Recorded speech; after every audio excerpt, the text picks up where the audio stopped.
Hello, everybody. I want to welcome you to the Resident and Family Support Council that we host on the second and the fourth Tuesday of every month at 3 o'clock Central Time.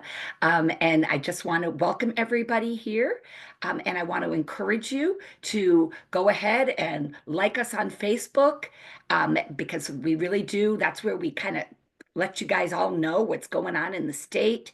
We're updating you about legislation. We're letting you know the topics for these meetings. So go ahead and like us on Facebook. Stephen is working his magic in the background and putting a bunch of links into the chat. So look at the chat. Look at those links and get connected and stay connected to us. We are your long-term care ombudsman for the state of Illinois, and we advocate for those who live in long-term care. My name is Lee Moriarty, and I'm the Deputy State Long-Term Care Ombudsman. And we bring these meetings to you so that we can help inform, encourage, empower, and really empower people with information. That's really our motive of these meetings. And we all know that, there's legislation, there's rules, there's regulations that exist in long-term care. And one of the things that we do as ombudsman is we critically take a look to see where some needs may exist so that we can affect some of the legislation in our state. So every year, the State Long-Term Care Ombudsman's Office does put forth legislation that we feel will help enhance the lives of those that are living in long-term care. And today we have Jessica Belsly, who actually works with our state office, and she's our Ombudsman Specialist. Jessica, why don't you just share first a little bit about who you are?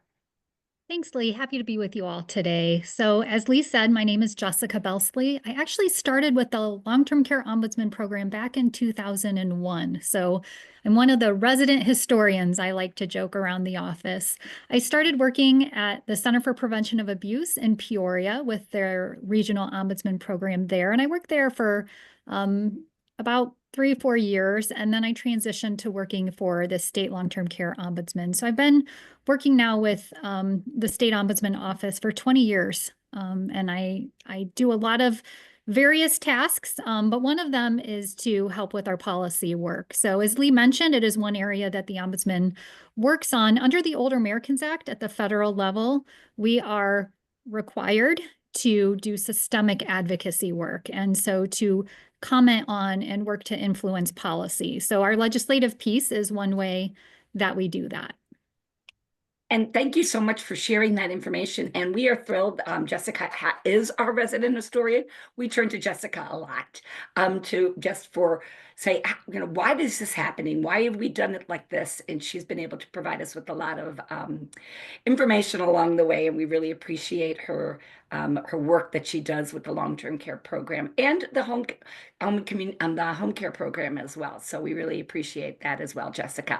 So we really thank you for joining us today. And I know you've got some really great information to share with us. So if you want to go ahead and start, that would be fantastic. Okay, so our goals for today, to just give you a basic understanding of how in the world a bill even turns into a law in Illinois. So we're going to review those basics, how a bill becomes a law. Maybe some of you are familiar with the Schoolhouse Rock, I'm just a bill on Capitol Hill. I will not be singing for you today, so I will spare you from that. I'm going to talk a little bit about ways that you can have your voice heard and spend some time walking through how to file a witness slip and how to find who your local legislators are. And then at the end of our time together, I will talk about the initiative specific that the Ombudsman Program is working on, as well as 2 other bills that are affecting long-term care. There are many bills affecting long-term care, but I just chose 2 of those for the purposes of our discussion today. So with that, I'm going to go ahead and get started. Maybe my screen will advance. Did it go?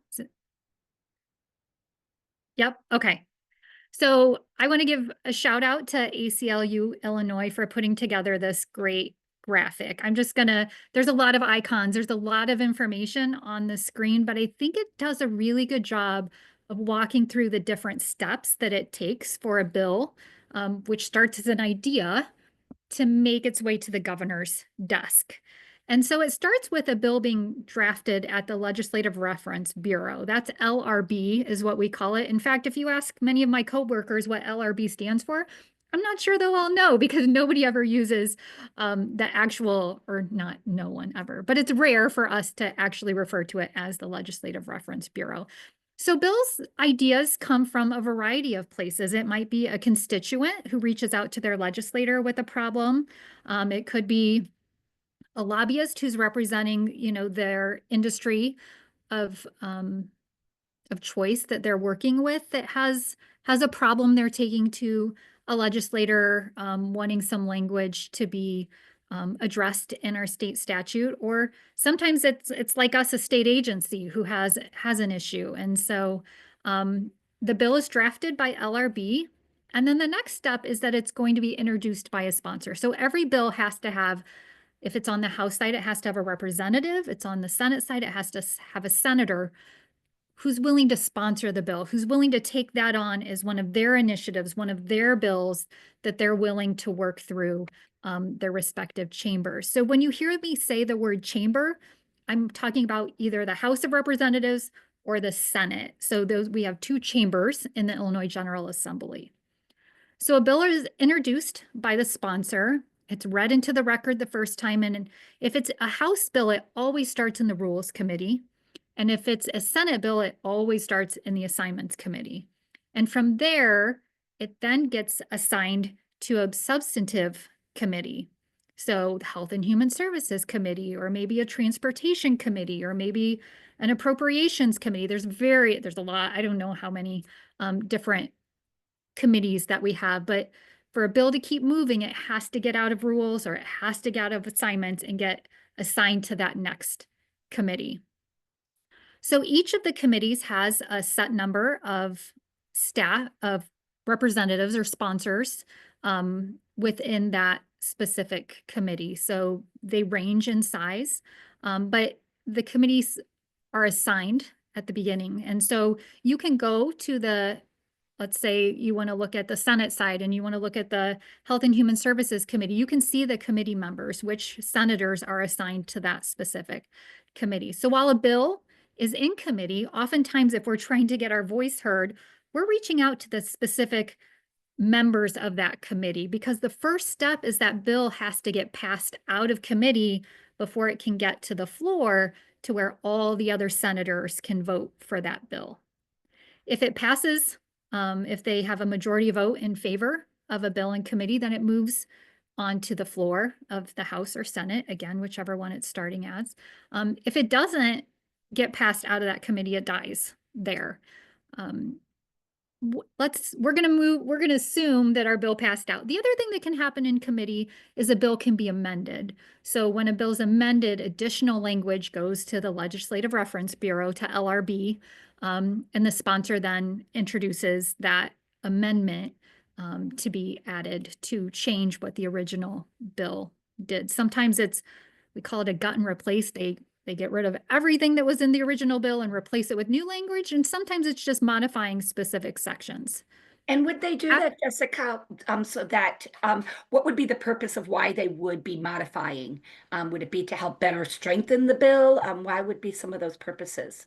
That's a great question, Lee. It really just depends. Most of the time, it's different parties who are reaching out to the legislator, coming to the table saying, this doesn't work for us because of XYZ. And so there's a lot of negotiation that goes on in the legislative process by the different interested parties.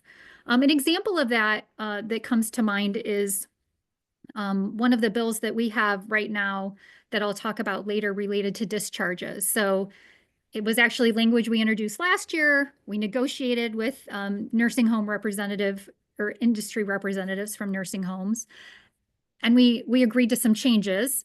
It ended up not getting passed all the way out, and so we brought it back this year. There was some concerns with language, so we've been going back and forth with other parties who are interested in this, working to come to negotiated language. And so that's oftentimes what you'll see in amendments. Or sometimes there are unintended consequences that maybe the sponsor didn't think of, and the individual who brought that idea to the sponsor didn't think of, that someone, now that they see it, is like, wait a minute, I get what you're doing, but it could also cause X, Y, and Z to happen. And so an amendment may be put in place. So it doesn't always strengthen a bill. Sometimes it weakens a bill, depending on which side of the, I don't know, which side of the bill you're on, I guess, what your perspective is. We've got a question that came up in the chat that says, when a bill has been introduced and then in effect goes back to the rules or assignments, how is it revived? Usually it's not. So if a bill ends up, it's usually session signed aye is what you'll see if it doesn't make it out by the end of session. So a bill there's committee deadlines. So if a bill doesn't get out of committee by a deadline, it will get kicked back to rules or assignments, and doesn't usually, it's not supposed to make it out. There's a lot of extra rules that come into play. So I'm trying to do the basic overview of how you would teach someone that it's supposed to work, but other things happen sometimes. One of the most common ways that I've seen language kind of get revised is I can't even talk right now. Another bill is amended to add that language in. So maybe it didn't make it out of committee, another bill did, and they're going to gut and replace a different bill. We call those shell bills. Sometimes you'll see a bill and it's literally striking the word the and adding the word the, or changing an A to an an, or minor changes. Those are shell bills that are used towards the end of session for language that maybe didn't get out in time. Maybe negotiations were still going on and didn't think you were going to reach an agreement, so it didn't get out of committee and you actually did come to an agreement. And so a shell bill could be used later on. So there are extra rules in both the House and the Senate that sometimes leave me scratching my head. I'll just be honest. But for the most part, I'm going to try and stick to the basics of how this works. Okay.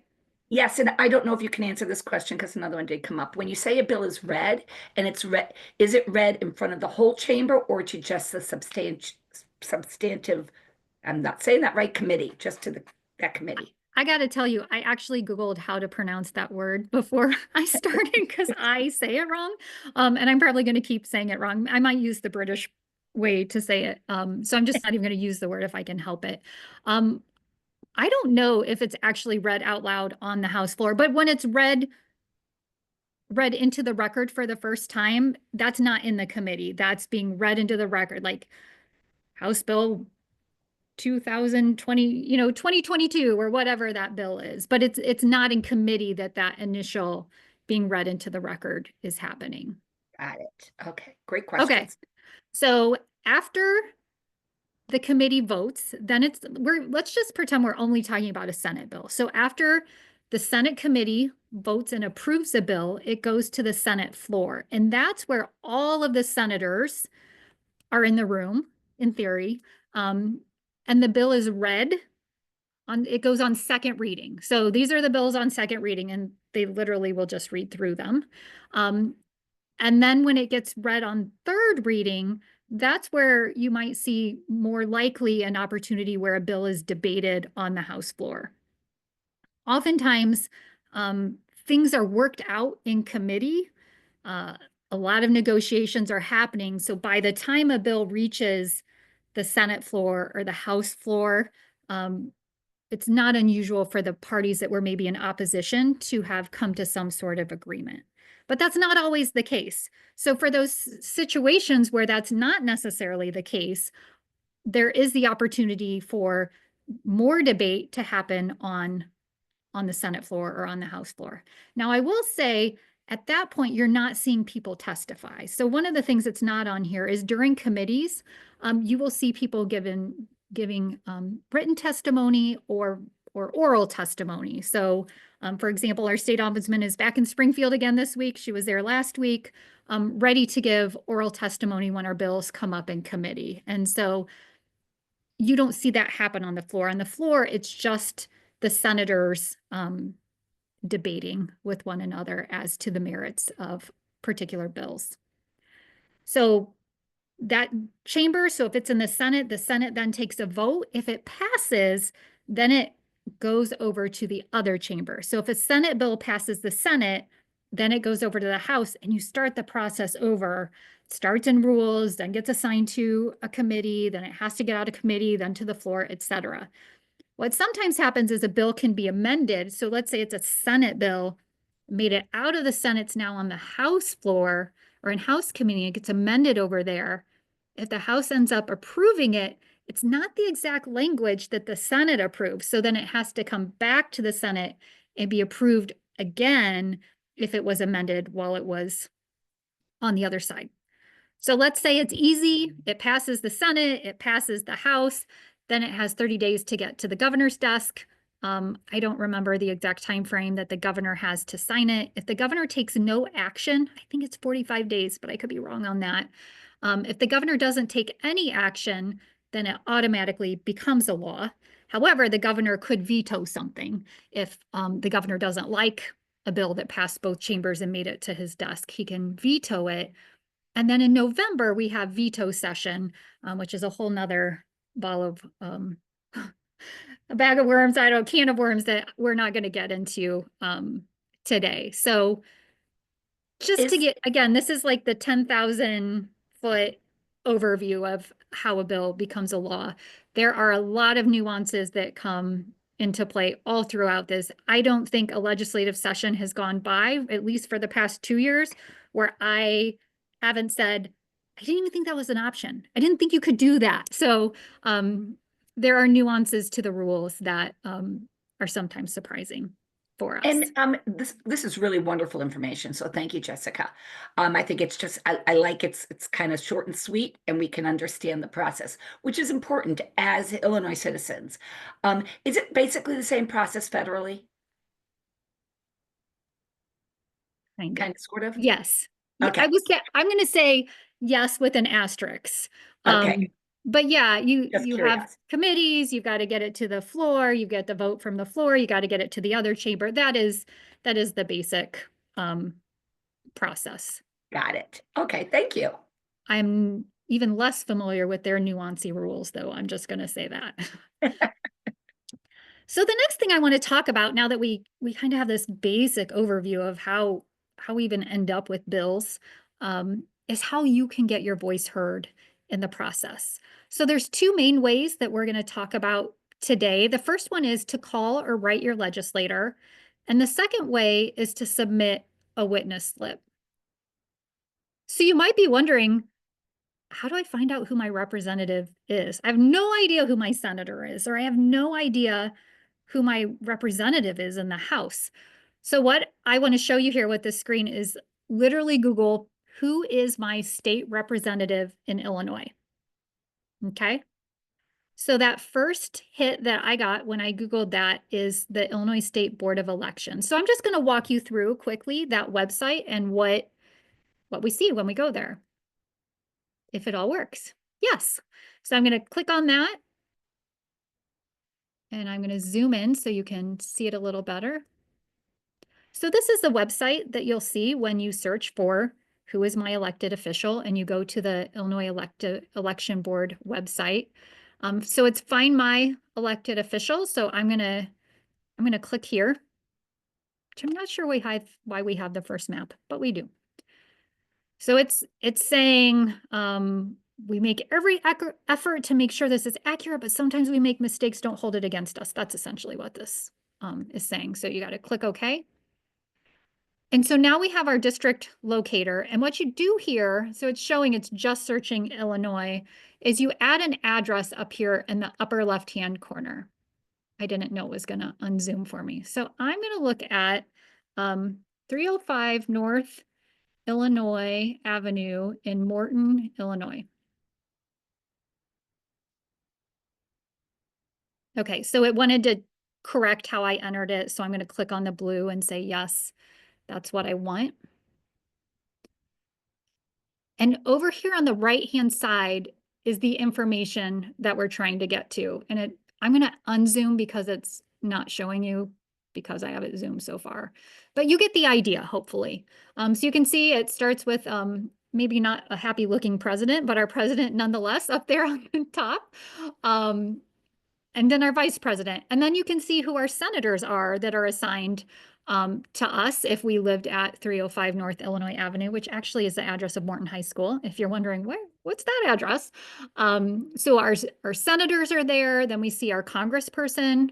If you live in Morton, Illinois, then it comes down to state specific information. We've got the governor, then our lieutenant governor, attorney general, secretary of state, state comptroller, treasurer. If we keep on going, we can finally get to the state senator and state representative information. So everyone in Illinois, your address, you will only have one state senator and one state representative. For Congress, you'll have two senators and one congressional representative. But within state of Illinois, which is what we're talking about, state government, we have one senator and one representative. So you can see, if you lived in Morton, Sally Turner is your senator and Bill Howder is the representative. And this little world allows you to click and it takes you right to the Illinois General Assembly's website for that specific senator or representative. What's great from here is you can see, you can click on this committees and it'll show you which committees she's a part of. It'll show you which bills. But really the biography is what I was trying to get you to see there. So again, I started with a simple Google of who is my representative in Illinois, went to the Illinois elections webpage, and from there was able to enter my address and it shows me who my representatives are. So what's great about this is you can just, here's the phone number right here. So if you want to call her district office, it's down here, her Springfield office. And oftentimes a phone call to a legislator's office is just saying, my name is Jessica Belsly. I'm one of your constituents, and I want to let you know I support House Bill whatever, or I'm opposed to Senate Bill whatever. And they often don't take a lot of other information. They may ask for your address because they want to know you really are one of their constituents. You're one of the people that could vote for them. But other than that, other than your name, address, phone number, it's unusual for them to ask any additional information when you're calling. So it's not like you have to have a big speech or be really nervous about making a phone call to your representative or your senator. And we had somebody put in the chat another tool to find your Illinois representative. So thank you for that. And then Stephen has his hand raised. Stephen, did you have a question? Well, I just had a comment. I just wanted to throw in there that it is really important that you put in your address and not just the town name, because there are some towns that are split between two different districts. So it's important to get the address in. Yeah, absolutely, Stephen. That's a good point. And some of you may live, I know it happens up in the suburbs where we have some towns that actually are two different counties within the same city or within the same town. So absolutely, your street address can make a big difference as to who is your representative. Thanks for that. Lee, did you have something else or no? Okay. So that's the way to get your representative. If you want to call their office and say, hey, I'm Jessica Belsly. I live at whatever address. I'm asking for you to support this, or I'm opposed to this. You can tell them why if they're willing to listen. Oftentimes you're not going to talk to the actual senator or the actual representative. You're going to talk to one of their staffers. And their staffers are great. Their staffers do a ton of work. The amount of work, the amount of knowledge that is expected of one of our senators or representatives is vast. And so they have staffers who they're experts in all these different areas. And they really are really helpful. So don't feel like, oh, I didn't get to my senator. I had to talk to someone else. That's okay. Those people are working with the senator and they do a great job of communicating the information that they receive. The next thing we're going to talk about is how to enter a witness slip. And if you were here last time, I mentioned, I shared a little video, talked about some of the bills we had, but I'm going to do a little bit of a repeat of that. I'd like to give a special thanks to AARP for sharing their legislative guide with us that walks through one of the ways to do a witness slip. There's two options. You can do a witness slip from the bill number. So if you know that you want to submit a witness slip to support House Bill 1287, you can start from there. if you're not sure of the bill number, or for some reason you want to start with the committee, there's a way to do that too. So we're going to start here at the Illinois General Assembly's website, ilga.gov. So IL is for Illinois, GA for General Assembly. So this is kind of the home base for all things legislation in Illinois. That QR code, if you scan that on your phone, it'll take you to this website just to make it easier if you didn't want to have to type www.ilga.gov. This is what I pulled out of that legislative guide from AARP. So it's a lot of steps. I'm actually going to show you how to walk through it, not just read this to you, but I do think it's really helpful. It is very much a step-by-step of how to do it. If I could interject for 1 minute, if you want to go backwards for a minute, there may be some people who might want to follow along right now and slip. While we're doing this, you could actually go through the process while Jessica is sharing the process. And so you can hold your phone up to that if you'd like to. Just hold your phone up with the camera on, and if you'll see that a yellow box will go around that QR code, and you click on the link that's below it, and it will bring you right to that website. So you may feel like doing that, and if you do, go for it. That would be great. Yep. And if not, the video will be uploaded to YouTube soon, and you can rewind or you can check it out there and absolutely have the information at your fingertips that way as well. Perfect. So to use the bill number, we're going to go and enter our bill in that search button. So we are going to search for House Bill 1587. So you enter that, and then after you enter there, you go ahead and you click Go. Now, I did this 2 weeks ago, so it's going to be not exactly what you see if you do it today. And you can see this is the landing page for House Bill 1587. If you want to read the full text, it's up here. If you want to see what witness slips have already been filed, you can click that right there. We're going to go ahead and click through the committee to get to the area to add a witness slip. So we're going to click on that committee, Human Services Committee. And that, remember I mentioned that all you can see the members of the particular committee. So these are all the members who are assigned to the Human Service Committee in the House. I guess maybe I cut it off. I don't have them all on there because it didn't fit on my slide quite so well, but most of them. So you need to click on Notice of Hearing. And once you're there, you can click on the Create Witness Slip button. So again, we entered our bill number, we clicked Go, we clicked on the committee, clicked on Notice of Hearing, then we click on Create Witness Slips.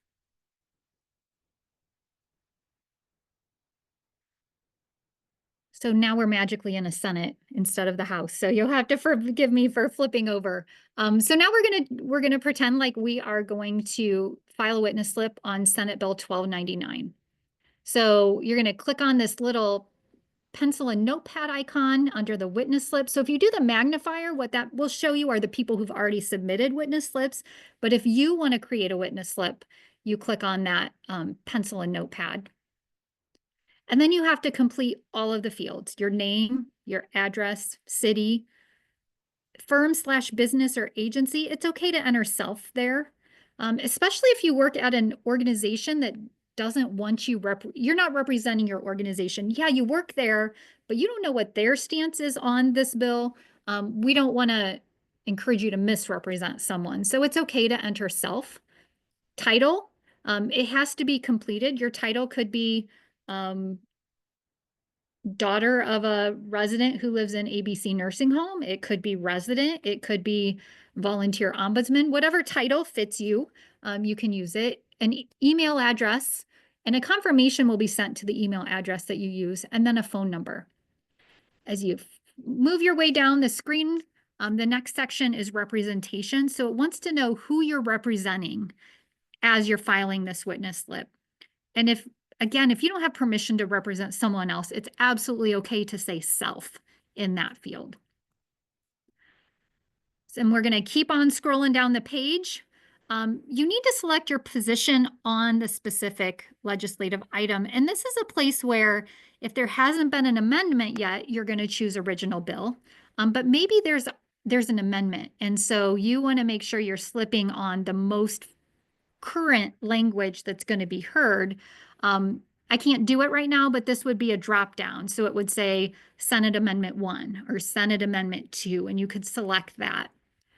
And then you have the option to choose proponent or opponent. So if you're for it, if you want to support it, you click proponent. If you're against it, if you don't like it, you're going to click opponent. And then down here, you're going to click this record of appearance only. After you do that, you agree to the terms. Sometimes this box here will make you do I call it a reCAPTCHA activity. I don't know what it's technically called, but it might pop up a picture and it'll say, check a box that has a bicycle in it, or check every box that has a picture of a bicycle.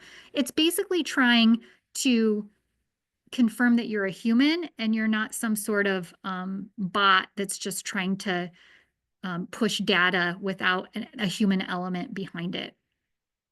Once that's all filled out, you click the Create Slip button. And when you do that, you get the ta-da! The witness slip created. You have the green check mark, pat yourself on the back.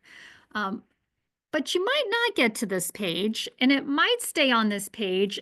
And if you have an area that you didn't do correctly, maybe you forgot to add your phone number or you forgot to add title, it'll shade it in red and not let you finish the process until you've corrected that. Once you do that, you have to re-click to agree to the terms.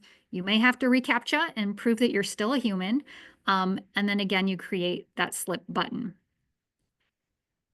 The other thing to note, and I think I mentioned it, you can see here, I actually stole the screenshot when Kelly was filing a witness slip. It says a confirmation email was sent, and it'll be the email address that you used. Using the committee posting is very similar. What you do when you start on that General Assembly homepage is you scroll down to where it says GA dashboard. GA is General Assembly dashboard. You click that, and it gets you to this dashboard page. So if you want the House, you click the House. You want Senate, Senate. So I clicked Senate, and then I clicked committee hearings. And it brought me to the scheduled Senate committee hearings for the day when I did this. If the committee hearing you're trying to slip for isn't happening today, though, you're going to click over to week. So it shows you all the committees for the week. You find the committee you need, and you click on the notepad. And then everything is repeated from there. You click on the pencil notepad icon. You're going to fill this out completely, etc. I want to come back, though, again, just quickly. If you go from, I think it's easiest to do it where you just enter the bill name. But sometimes, or the bill number, sometimes I've written the bill number and I'm one number off and I know what the bill showing up is not what I meant. And so that's when I would probably try the GA dashboard because I know it's in Health and Human Services Committee or whatever. So we click GA dashboard, we have to choose House or Senate, then committee hearings. If it's today, you can go for it. If it's not, find it in the week. We need the Health and Human Services Committee. Click that notepad icon, and we're ready to rock and roll again. We can go from there, enter our info. Go ahead, Lee. Would most of our the bills that affect those that live in long-term care be bills that are in the Health and Human Services Committee? Oftentimes, yes. Okay. Sometimes they might end up in an appropriations committee. Let me give you an example of that. Let me see if I can pop out of here easily. Yeah, and the reason why I'm asking this while you're doing that is it may be interesting for people to see. I know we're going to feature some of the bills that the Ombudsman Program has put forth and are supporting, but you may be curious what else is going on out there. So it might be clicking on that committee and you could see some other things that you may want to slip in favor of or oppose. So that might be just another perusing to see if there are other things that may be important for you to have a voice on. Yeah, absolutely, Lee. Here's an example. This is not one of our initiatives, but it's an initiative that we support, is Senate Bill 205. And it is attempting to tie the personal needs allowance to the increase in the consumer price index. So a personal needs allowance is the amount of income that a resident who is on Medicaid is allowed to keep of their income each month. It was $30 for many, many years, which is the federal minimum. It finally got increased to $60 last year for nursing homes. It's different amounts in different types of licensed homes. And so this bill is trying to tie the personal needs allowance to the consumer price index. But it comes with a fiscal note, right? There's a cost to the state if they're going to allow individuals to keep more money of their income, because then that has to be made up in what is paid to the nursing home. And so that, because that's coming with a potential fiscal note, it's going to the Appropriations Health and Human Services Committee rather than just Health and Human Services Committee. So to Lee's point, if you want to see what else is in that committee, you can click on it, and then you click on bills, and it'll show you all of the bills that are assigned to that specific committee. So that's a great point, Lee. Thanks for that. All right, let's see if I can get my PowerPoint up here without, nope, it's not going to work. So give me a second to get back where I was. So the next thing I want to do is share for a few minutes about the legislative initiatives that the Ombudsman Program has brought forth this session. We have three main initiatives: outdoor access, an AED requirement, and discharge rights. So I'm going to spend just a couple minutes on each of those. Senate Bill 1299, House Bill 1597. The goal of this bill is to strengthen protections for individuals living in assisted living as well as nursing homes when a home is basically kicking them out. So there's been an issue with what we call hospital dumping. Basically, they send the resident to hospital and then they refuse to take them back. There's also an issue where we've had a handful of situations where the home just says, we are not taking this person back. We don't care what the judge says. The resident had a hearing. The resident was successful and the judge ordered the home to take them back, and the home was unwilling to do that. So it's part of that. And then there's just some other protections that are in federal regulation that aren't in state statute. And we were trying to get the state law to match and have those additional protections codified in state statute. So this is the bill we started last year. I know there's some industry folks on the line. They could attest to, we had a lot of negotiations, a lot of back and forth. By no means does this bill fix every problem that exist with the discharge process or the administrative hearing process, but it's a step forward for residents. And so that's what this bill does. It's my understanding that this should be heard to House Bill 1597. I think is going to be heard tomorrow in committee. I just want to say the other thing that comes with legislation is everything is subject to change at any moment. So while I'm saying this at 3:39 p.m. on Tuesday, that it's going to be heard tomorrow morning, that could change in 5 minutes and we'll be surprised, and we'll just adjust and go from there. But we have worked really hard, and the industry representatives have worked really hard to come to an agreement on the language that we have in this bill. So if people would like to look at that bill, it would be very important to do that today. Yeah, absolutely. And it's the House versions. So the Senate is not in session this week. So while the bills on the Senate side matter, this week it's kind of like we got to move the House. We got to worry about what's in the House because those committee hearings are this week. So if this is take a look, go to ilga.gov, look for House Bill 1597, read it. If it's something you feel like you support, go ahead and sign a witness slip in support. We would welcome that for sure. And Karen put the link in the chat, I believe, for that directly. So if you even want to click on that right now, you could take a look at it. Then later on, after the meeting is finished, and you could, if it's something that you are in favor of, you want your voice to be heard, make sure you slip in favor of it. That would be wonderful. Okay, thanks, Lee. And thanks, Karen. Yes. The next one is outdoor access. And what this bill is trying to do is specify a resident's right related to outdoor access with a provision if the residents physician says it's not safe for the resident to be out alone, that would be documented. So we're not saying like throw open the doors, let anybody come and go as they please, even if it's not safe. By all means, it's important to us to make sure that residents are safe. At the same time, we've had some long-term care homes that have made it just normal part of living there that you can't go out unless they say you can go out. And so there's been some challenges with that. So we're trying to go after that and finding a solution. I will say right now, the industry and the Ombudsman program, we are not on the same page about this bill. We have a meeting scheduled later this week to continue to negotiate the language, but again, it's part of the process. So we get a bill introduced, we come to the table with the other parties, and we have a lot of conversations. Sometimes we leave happy, sometimes we leave frustrated.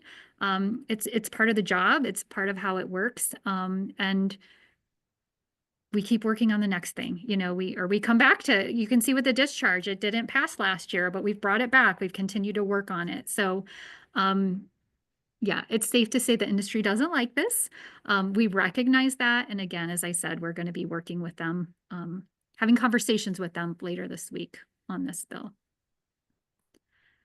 The last bill that is an ombudsman initiative is to require an AED, an automated external defibrillator, in all of the homes that we work with. Initially, it was like we just had it all the homes.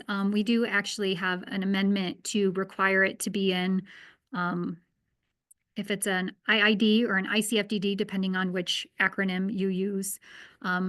For beds that are 40 or greater, our intention is to actually amend this language further. So it's across the board, a home that's 40 individuals or more. The intention of an AED is not, well, no. The intention of an AED is that it's a piece of technology. It's a tool to be used when somebody is in cardiac arrest, right? And so it can deliver a shock when it detects an abnormal rhythm and help work with someone with CPR to increase the chances of a successful outcome for that individual. This is an example of an amendment, Lee. One of the things we're trying to amend further is, as we were talking about how we recognize that AEDs are recommended to be in places where there are multiple people gathering, it wasn't just our ICFDDs or IADs that have small homes. We actually have, there's several assisted livings that are 4-bed, 6-bed, 10-bed.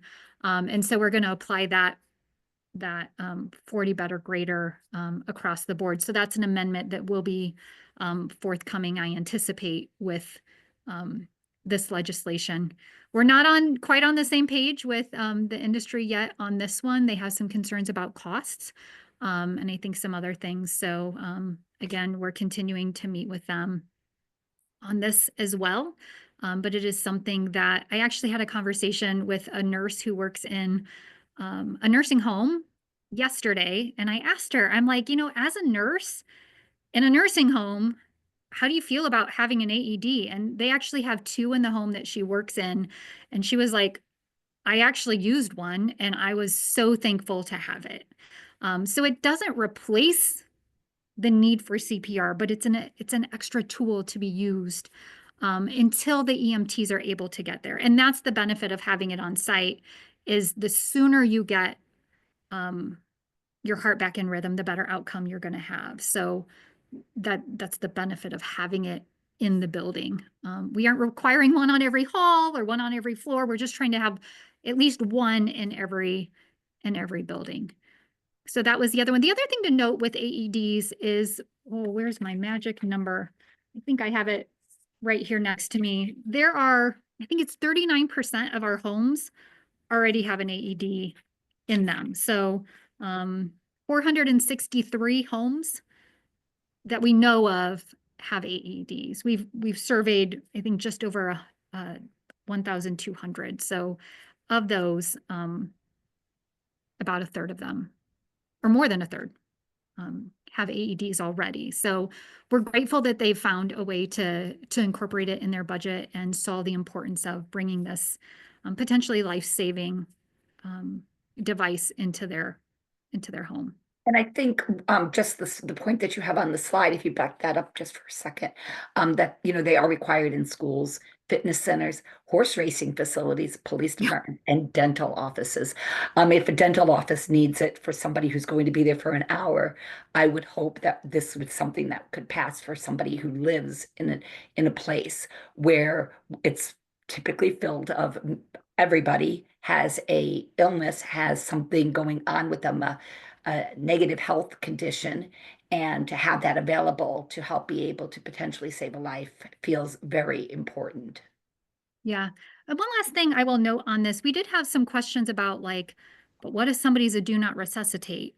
Mhm. And you have an AED in the building, and it's no different than whether or not you do CPR on that individual, right? If someone's a do not resuscitate, you're not going to do CPR on them. It's the same thing. You wouldn't use the AED on that individual.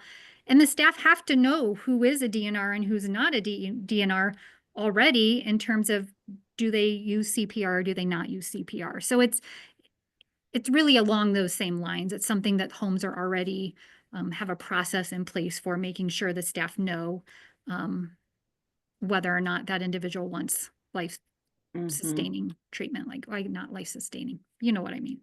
The word is Right. not in the phrase, it's gone. It's late in the afternoon. Sorry about that.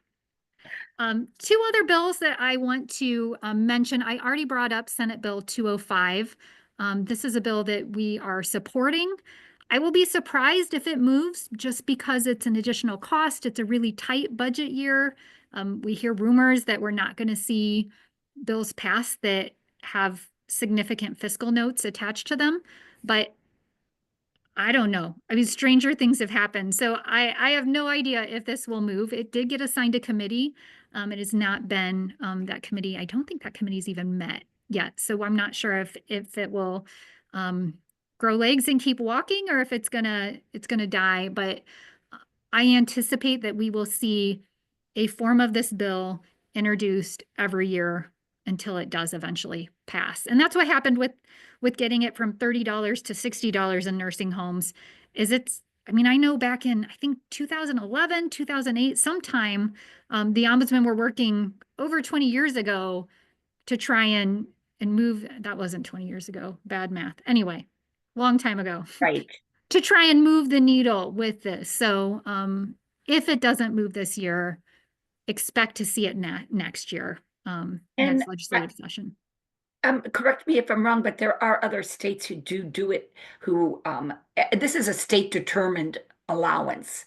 And Right. and every state, okay, so every state gets to determine what that is. And there are states who do have it to the consumer price index, Yes, but related to that. So it's not an unheard of ask. correct. It's not like this crazy harebrained idea that nobody's ever done. Sometimes we like to be the leaders and do the crazy harebrained idea, and Right. set the bar higher for everybody else. But the bar's already been set higher by other states. That's a really, really great point, Lee. With that one, there's also, I said I wasn't going to talk about any federal legislation because it is not my area of expertise, but I believe there's language floating around about increasing the personal needs on the federal level as well. So I'll just throw that out there. I don't remember the details to where if it would be higher than what's already required in Illinois, but I do know, um, again, I would be surprised if it moved, but it's there. So sometimes it's important to just bring these things to the table so that conversations can happen so we can move the needle. Sometimes the needle goes fast, and a lot of times it's a slow process to move the needle with legislation, and that's okay. We like things done quickly, but that's not how it always works. And oftentimes there's a lot of wisdom in slowing down, breaking things down, having more conversations to make sure we do the right thing the right way. And that's important. The Yes. other piece of legislation affecting long-term care is Senate Bill 1465. And my understanding is this is an industry initiative that makes changes to the Nursing Home Care Act regarding the staffing ratio. It will add other individuals into the people who count towards the staffing ratio, and also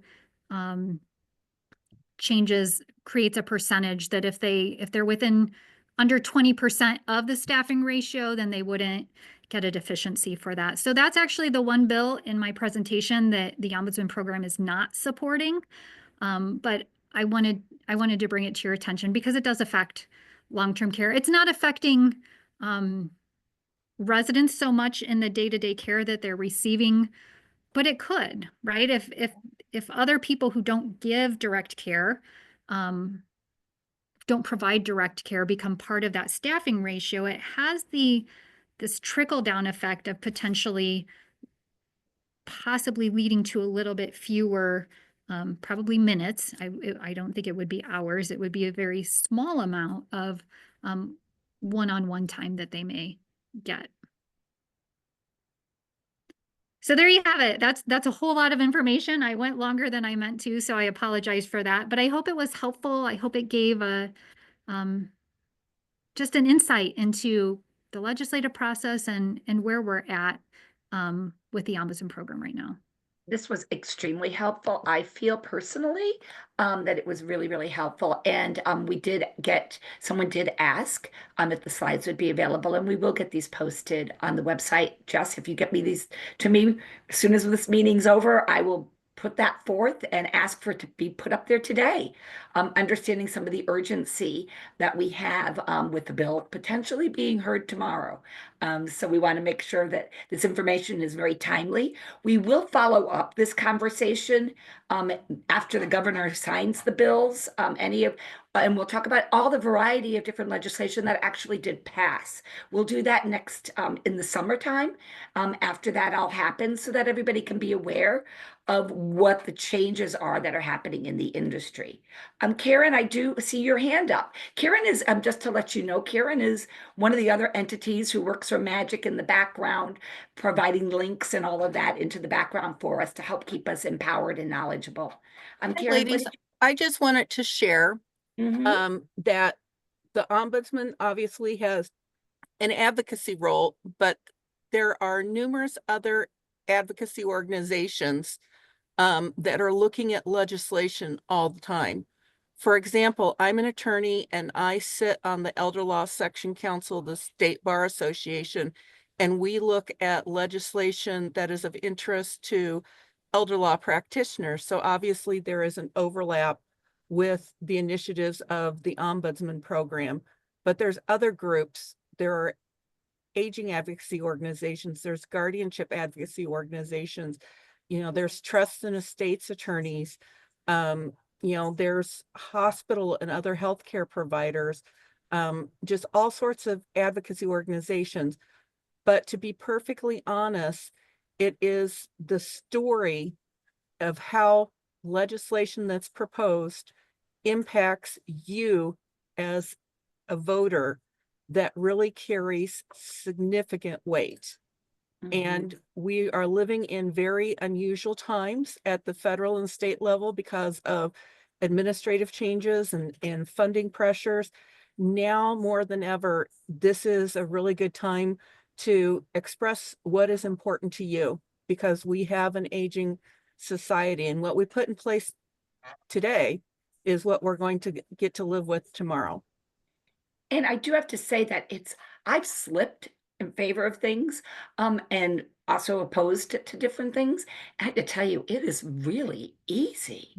I mean, it's shocking how easy this process can be. So that's why it's so important that you shared this with us today, because as a person who's never done something like this in my past, and to see, because I thought it would be so complicated to do something like this, but it really did make me feel empowered as an empowered individual that lives in Illinois, to be able to have a voice for something that's important to me as Lee Moriarty. So I think that's what the purpose of our meetings are, is to make people feel empowered. And I have to say, by doing something like this, it really does have that positive effect on you. We do have a question in the chat. Jess, when you use the words facilities or homes that we work with, what does that include as the Ombudsman Program? Oh, great question. So the Ombudsman has access to nursing homes, assisted living establishments, supported living, intermediate care for the developmentally disabled. So we often call them ICFDDs. They're also IIDs. Oftentimes they're smaller 16-bed or smaller group homes, but there are some larger as well. Nursing, shared housing. What am I missing? MCDDs, which are medically complex for the developmentally disabled. I feel like I'm missing one, Lee. Yes, you're missing, you said supportive, but you're missing sheltered care. Oh, shelter care. Yes. And I believe we did a Resident Family Support Council way back when, where we talked about the differences of each of these types of homes. One of the things I want to note, though, people often think that ombudsmen have access into state operated homes. So there's state operated developmental centers. We do not have access there. We don't have access to federal VA homes. So there's state run veterans homes that we ombudsmen can go to, but we don't have access in the federal VA homes. And then the other common misconception is ombudsmen don't have access to individuals who are residing in CILAs, CILA, which is a community integrated living arrangement. So hopefully that answers the question. And there is one more, there's independent living. Many times there will be a community that has independent living, assisted living, and skilled nursing care in one campus. We do not work with the independent living side of it. We will work with the assisted living and the skilled nursing home, but we cannot work with the independent living, which again is, we get a lot of phone calls about that. So that's important to note. There was another question that was why, to explain it further, why is the agency not supporting SB Senate Bill 1465? You could So explain that. let me just clarify. I'm talking for the Illinois Ombudsman Program, not the Illinois Department on Aging. Okay, Yes. so we sit within the Illinois Department on Aging, but I'm not representing them. I should have started that at the beginning. One of the main concerns that we have with this bill is it adds other individuals into the list of people who are part of the staffing ratio. And it's hard for me to talk to it without it in front of me. So I'm seeing if I can see there. So infection preventionists are added, minimum data set assessment nurses, other social workers, certified nursing assistant interns, and medication aides would all be added into the staffing ratio. And it makes sense for those that are direct care providers. So certified nursing assistant interns and medication aides, potentially other social workers, that makes sense that they're interacting. Jess, you're freezing up on me. I don't know if they're freezing up for other people as well. She's fine on my end. Stephen, if you can hear me, could you? It's you, Lee. Sorry.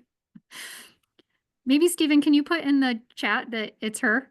Yep. Okay, I got it. I heard that. Thank you. Sorry about that. It's you. It's not me. Okay. So anyway, our concern is that we don't want to, I feel like erode is too strong of a word, but we don't want, maybe water down that ratio by adding people who aren't usually providing direct care. The staffing ratio is supposed to be for direct caregivers. Oftentimes that minimum data set assessment nurse and the infection preventionist are doing more administrative roles, or sometimes that minimum data set assessment nurse is doing nursing care and would fall under that bucket elsewhere. So that's our concern with that, is we want to make sure that all of the that the people counted in that direct care staffing ratio are actually providing direct care. The other concern we have is there is language in this bill that talks about, I'm trying to scroll to find it, that no monetary penalties will be imposed unless the variance exceeds 20%.